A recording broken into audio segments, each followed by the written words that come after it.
Kia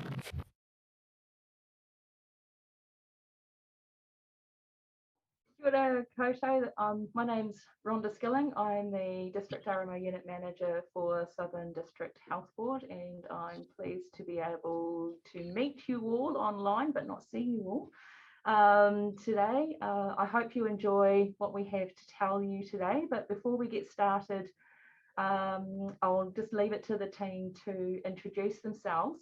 You'll note that we have several windows. So one of our participants is currently in Dunedin, whereas the rest of us are in Invercargill.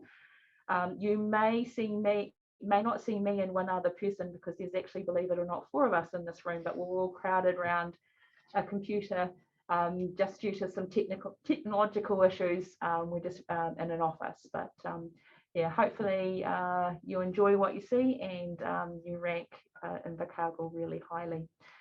So I guess if we could get Catherine out of the way first, and then we'll go to the rest of the Southland lot, if that's okay. So hello, I'm Catherine Forward. I'm the Director of Clinical Training for the Pre-Vocational House Officers for the Southern DHB. So I look after Dunedin, but most importantly the Southland House Officers. Cool. My name's Kayla. I'm one of the first year house officers here in Southland at the moment, and I'll be chatting to you a little bit in the presentation. My name's Adam McClay. I pretend to be an ED specialist, but I'm also one of the pre-vocational supervisors who look after the PGY 1s and 2s. And then there must be a time I try and be a medical director, and I'm going to be talking to you a bit. And the 4th. Sorry, Adam. Welcome. My name's Heather Wicks. I'm an RMO advisor in the RMO unit here at Southland Hospital. And I hope you enjoy our presentation.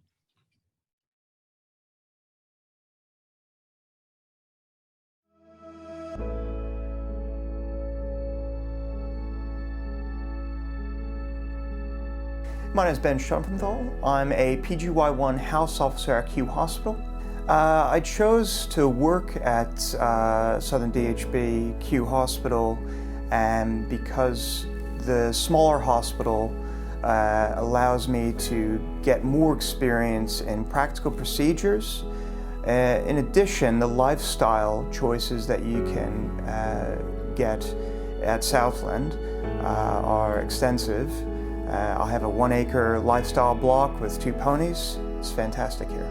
My commute in the morning from my rural lifestyle 1-acre block is 10 minutes.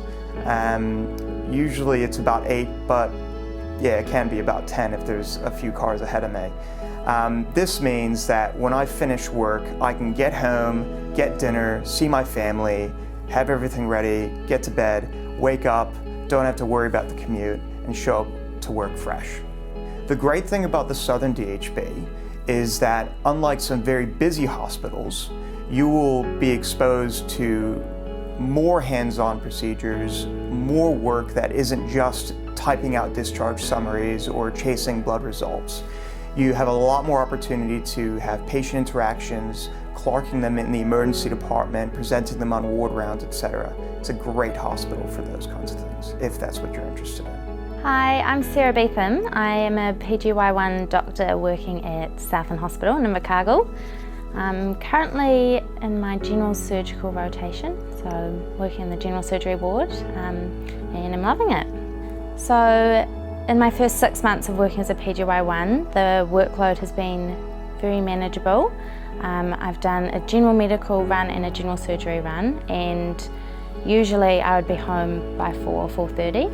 Usually after work I'll have plenty of time to go to the gym or walk along the beach, something like that, and then on the weekends, Invercargill is so close to many places, so I've been to Te Anau, Milford Sound, Wanaka, Queenstown, the Catlins, Stewart Island, The list just goes on, and all these places are within sort of 2 hours drive of Invercargill, so it's pretty amazing. Hi, my name's Ali. I'm currently a PGY2 working as a paediatric house officer in Southland Hospital. So I decided to come and work in Invercargill as a PGY1 because I'd heard great things about the supportive work environment and the opportunities for junior doctors, and also because my family lives close in Queenstown and it gives me opportunity to go home frequently and see them, as well as participating in sports I enjoy such as skiing and mountain biking.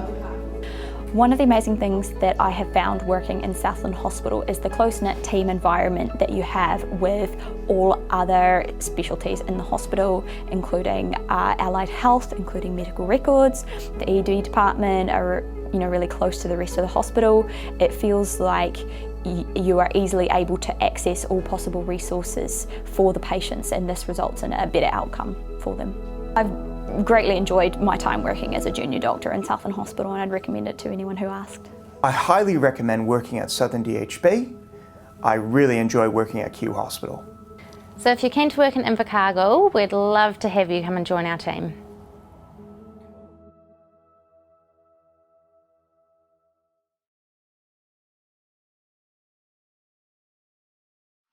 All right, so the guys have talked about some of this in the little introductory video.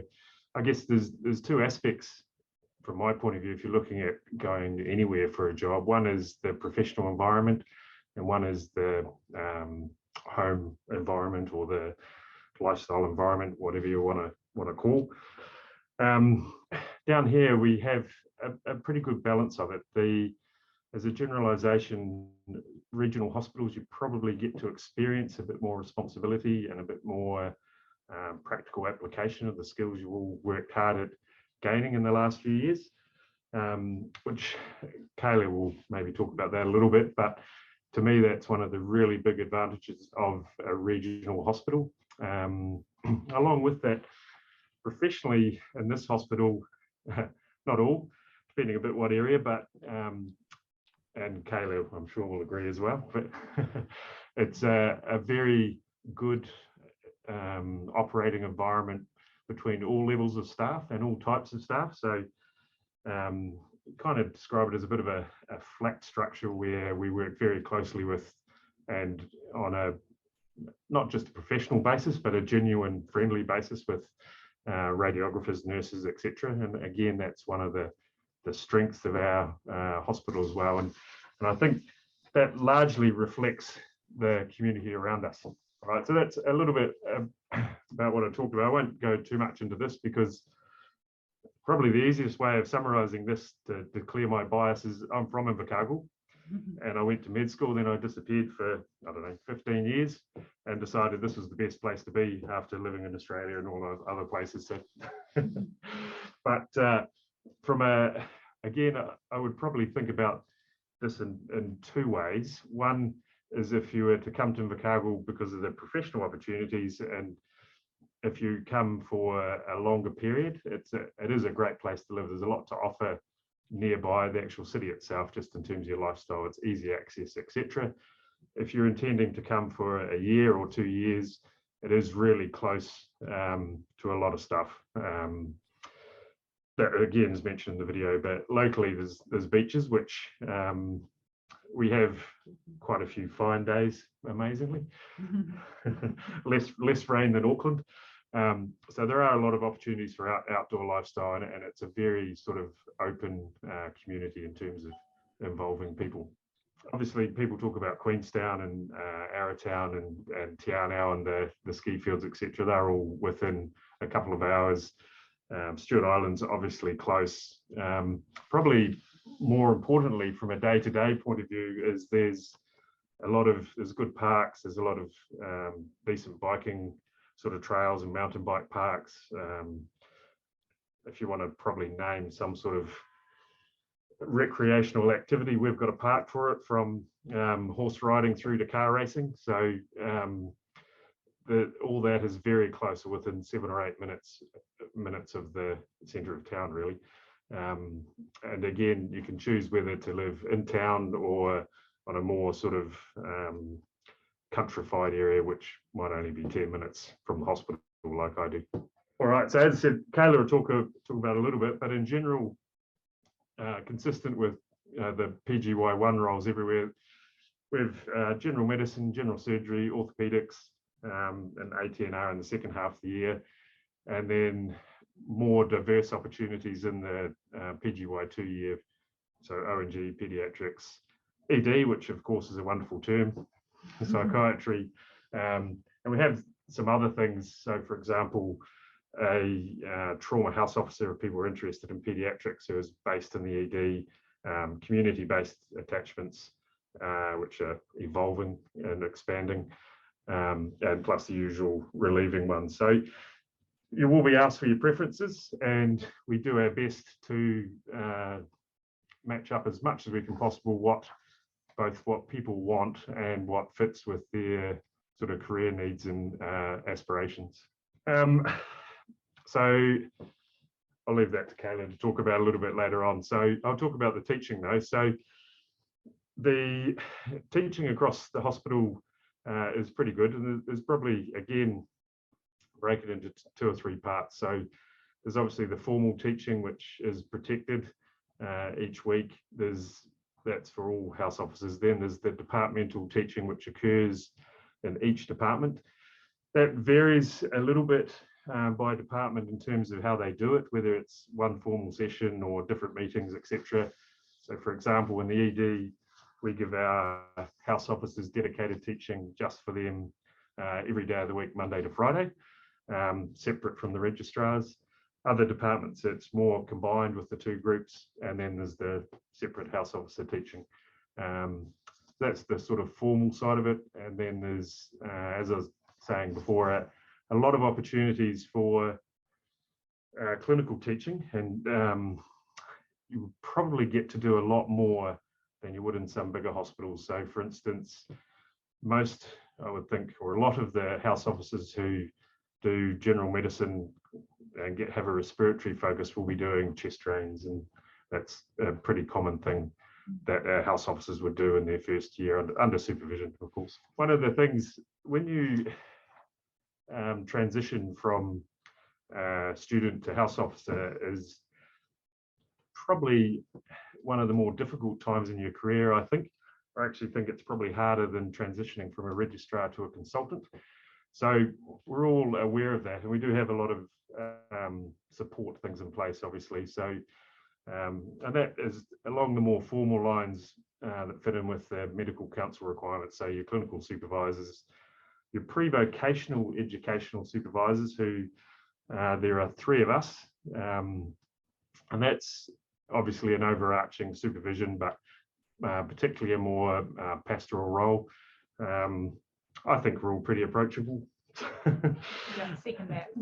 and we have to report to Catherine, so we do what we're told anyway. So we have a good RMO unit team, and quite responsive to people's needs, and like I said, we try and do what we can that works for everyone.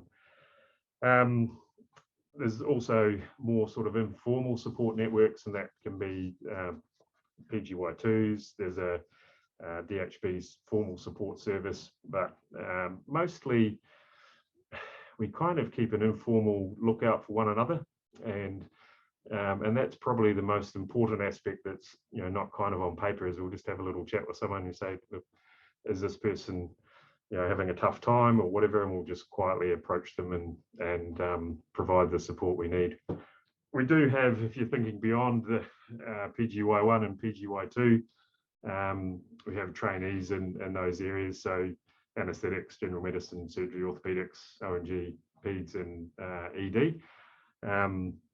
We do try, and people in their second year, if they're interested in a particular area, getting them time in the relevant areas and getting the relevant rotations they need. So for example, people doing the BST for surgical training, we try and accommodate their ED and the exam course, etc.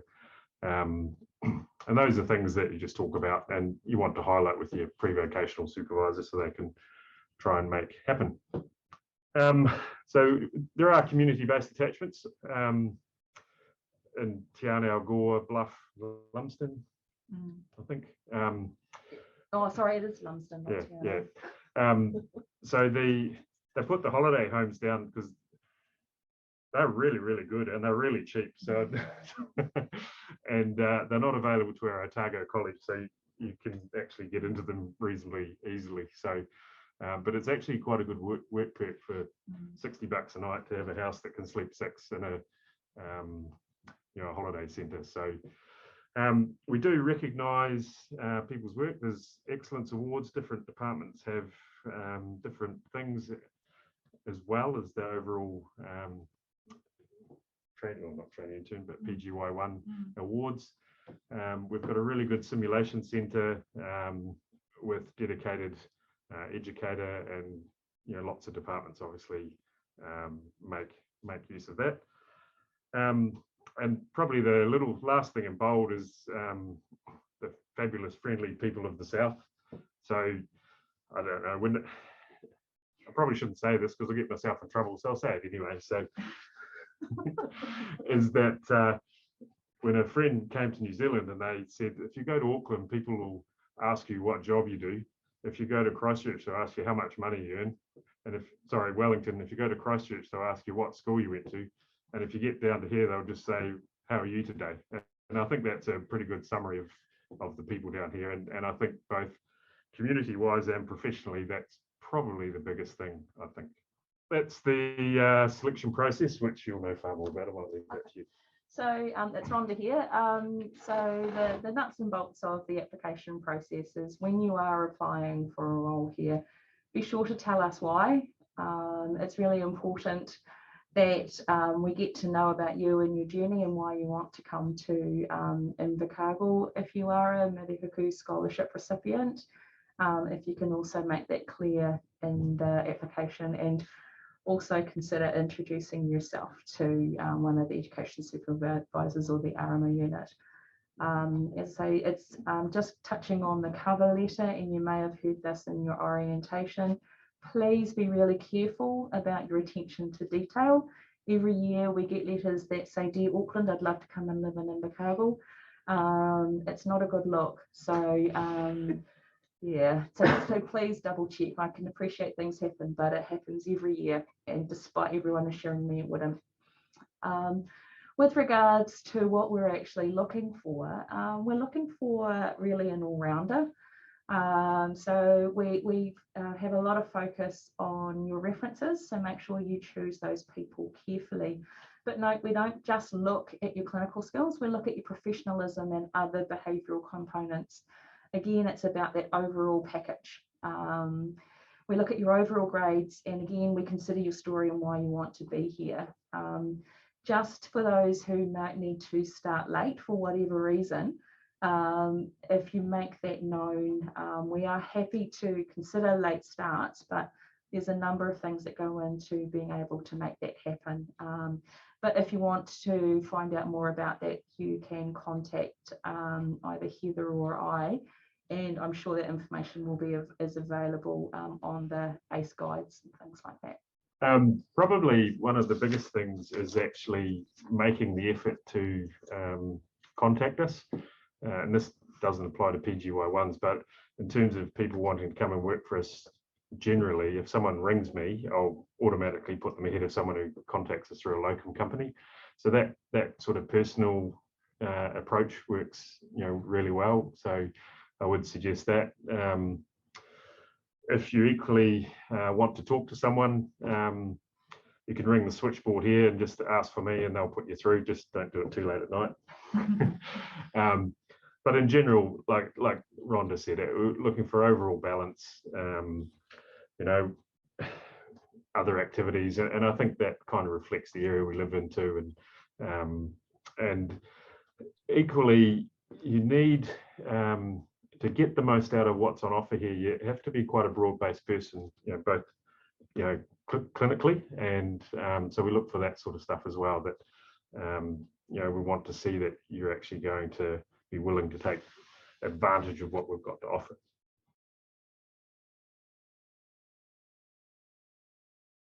Awesome. So I'm going to have a wee chat with you now about what it's like to actually be a PGY1 here in Southland. And I am just going to focus on the PGY1 perspective because that's all I can bring you at this stage. But I did do my TI year down here in Invercargill just to suss it out and to see if I would want to work here as a house officer. And after rotating through every single department, that was a resounding yes. And I hope to be here for the next couple of years. But in terms of what runs you do as a PGY1, medicine or surgery are what you start off with in the first 6 months, and you do normally a couple of quarters of each, but your own preferences and what you want to do in your career are often taken into account by the RMO unit. But when you're on medicine, all Gen Med teams are obviously headed by a Gen Med physician, but many of them also have subspecialty interests as well.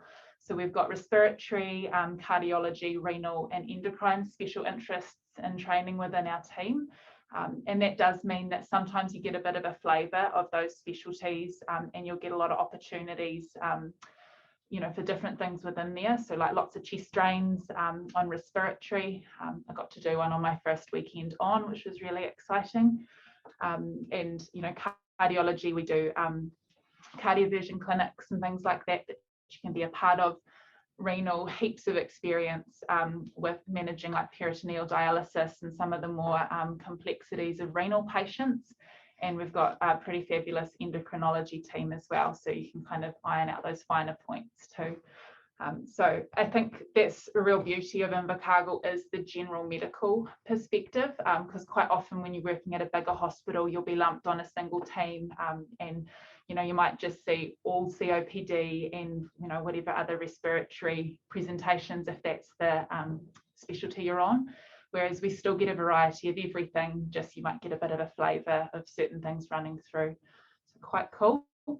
And then second half of the year, AT&R kind of falls into that medicine run. So that's our assessment, treatment, rehab area. And that's run by a couple of awesome geriatricians who get you to be really involved. And yeah, it's a really good medical run. From a surgical perspective, you'll either be on a Gen Surge team with some of those specialties listed there, and the urologists also run their own service and call as well.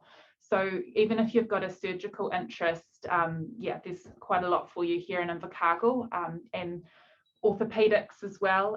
We've got a really great range of consultants who do a variety of different operations. Like we've got a pelvic specialist who does a lot of Southland DHB's pelvic surgeries and some quite interesting pediatric surgery, revision arthroplasty specialists, as well as upper and lower limb specialists. So quite a good range on the surgical side as well.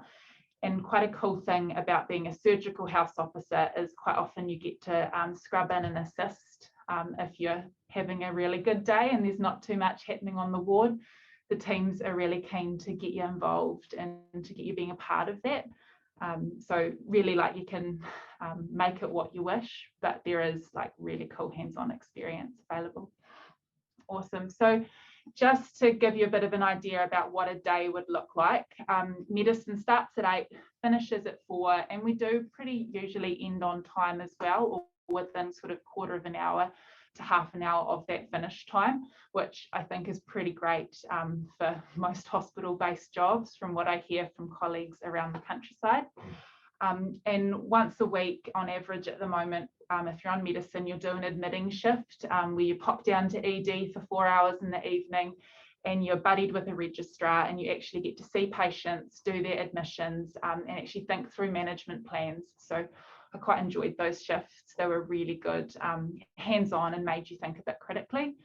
And 1 or 2 times a quarter on medicine, you'll also do the mid evenings. So you'll come in at 3:30 and be there till 11 o'clock. And that's why medicine doesn't have like a full 16-hour long day, because you've got somebody covering those ward hours from 3:30 to 11. And they're quite good shifts as well. You never know what you're going to get. It's a bit of a potluck. But yeah, for that week, you don't round with a specific consultant, you just run the ward. In surgery, start time's half an hour earlier usually, but we're pretty good again at finishing on time. And once a week, we'll do a long day where we cover the ward, all services through to 11 o'clock. So if you're on orthopedics, you will do gen surg and urology cover in those evenings as well. So again, getting that really broad experience right from the beginning. And weekend wise, I reckon we've got quite a good ratio of weekends at the moment. Normally doing kind of one weekend in every 4, I think is roughly what we're doing at the moment. Although that being said, this quarter I'm only working 2 weekends, which is pretty cool. And weekend shifts are 12-hour shifts during the day. And there is an additional weekend shift, which we call the swing. So there's like a third person on in the weekend who does the 8 till 4. So one person on medical doing the 12-hour, one on surgical 12-hour, and then the swing who just covers those mid hours there. And they do things like hold our pages and answer ward calls whilst we're rounding with our respective teams. So yeah, pretty good going for the weekends. And nights I can't talk to too much because I haven't had to do any yet, but they'll be coming up for me next quarter. And those hours are as you see there. But my understanding from talking to other doctors is nights are generally pretty good, and you cover both services, so medicine and surgery at that time. I just wanted to quickly talk about some of the things that I find really awesome about Southland, a lot of which have already been covered. But the collegiality is something that runs right through the hospital. For us as PGY1s, we support each other. Quite often you'll have one team who's busier than another, and we'll help each other out even across services. So from medicine to surgery, to get little jobs done if one team's slammed and another's not quite so busy. It's really good support within the house officer team, and Regs are really great too at giving us that backup. Also fabulous consultants and interdepartmental referrals too. Like quite often if I'm consulting a different service for input on a patient under my team's care, it's pretty well received. I know their name, they know who I am, I know what they would expect, and those referrals tend to work quite well. So it's easy to get support. Yeah, and yeah, we're really lucky to have such a good team from, you know, ED right through to all the different specialty services. Super hands-on if you want it to be. I think probably like it is when you're a student, like placements are what you make them. So if you want more skills and, you know, more hands-on experience, you will get it here in Invercargill. The opportunities there. If you just want to primarily focus on being a house officer, getting those jobs done in those first few months, then you can absolutely do that too. But there will be opportunity for you to be pushed and to be encouraged to take on other things, you know, to lead rounds with support, to do procedural things. Yeah, so really good opportunity there. And we do have a really fabulous multidisciplinary team too. Both the medical and the surgical side prioritises what we call a rapid round on a weekday morning, where we do sit down with all our OTs, physios, speech language therapists, dietitians, everyone involved in the multidisciplinary team, and we do a quick run of the list and make sure discharge planning starts early. Because I'm sure, as you already know from being TIs or working elsewhere, it's so important to get those things right from the beginning to facilitate discharges. And it's quite a cool system here in Invercargill where we're quite involved and we lead that MDT, but we get to hear that feedback as well. And yeah, in terms of balance, a couple of other really critical things from having worked at hospitals where you can't get parking or you have to navigate public transport to get to work. Free and available parking. You will never have a problem in Southland. We have massive copious car parks, all free, easy to access. And our food actually is pretty good because, you know, you get paid meals whilst you're at RMO, which is pretty great. And talking to other Regs and doctors from other parts of the country, our food definitely outranks them. So that's a definite win. And we do have really great inside and outside of work social groups as well. I play social netball with a bunch of the physios and OTs and other doctors. There's soccer, there's run clubs. We have a Thirsty Thursday every week where we meet at a various place and catch up and yeah, just connect, which is pretty cool. And there's Facebook and WhatsApp groups for escaping the hospital, because quite a lot of doctors have roots to being down here, so we have access to holiday houses either through the DHB or privately, which we head away for. So we kind of create our own little social life down here, and yeah, have a lot of fun with that. And this is just to highlight like how beautiful Southland is. I had RDOs just a couple of days ago and I was in Doubtful Sound, and I'm not a photographer, but the scenery is pretty brilliant. You just need to point and shoot. And it's like that all around Southland. So stunning place to visit, and lots of things to see and do. So yeah, we'd love to have you on the team. I guess I do, Quentin. I guess I just as a Dunedin-based person, I'm only in Invercargill once a month for a week, and so I have the beauty of working across several sites, and I'm always struck by the community feel that is Southland Hospital. It's a great place to work, and sort of reiterating what Adam and Kayla have said, it is an incredibly supportive place, and as Kayla said, you know, everyone mucks in together and helps each other out, which is something that you don't always see in the bigger places. And so the culture with regards to support, collegiality and so forth is absolutely fantastic here. So from my perspective, being able to see across several hospitals at once, that it is really awesome here. I think that's the beauty of a smaller place, isn't it? Everyone does know each other, and like when a shift isn't filled because of sickness or something like that, we do pull in together, because you know what it's like when you're short, and you know you don't want your colleagues to be in that position or the workload to flow into the next day. Whereas I think in bigger centres that can just kind of be absorbed a little bit, or there isn't the same personal I guess complications of that. So yeah, it's a pretty cool place to work in that respect. And everybody will say that too that's been here, that everybody knows every member of staff, whereas in a larger hospital you wouldn't get that. Yeah, Yeah, absolutely. If you have any questions for Rhonda and her team down at Southland, her contact details can be found, or her team's contact details can be found on the ASRMO website, and they'll be happy to assist. So yeah, just thanks very much everyone for coming along and spending your time and taking your time out to talk to the students today. It's really helpful. I hope you have a good evening. Thank you. Thanks, Quentin. Thanks, Quentin. Thank you.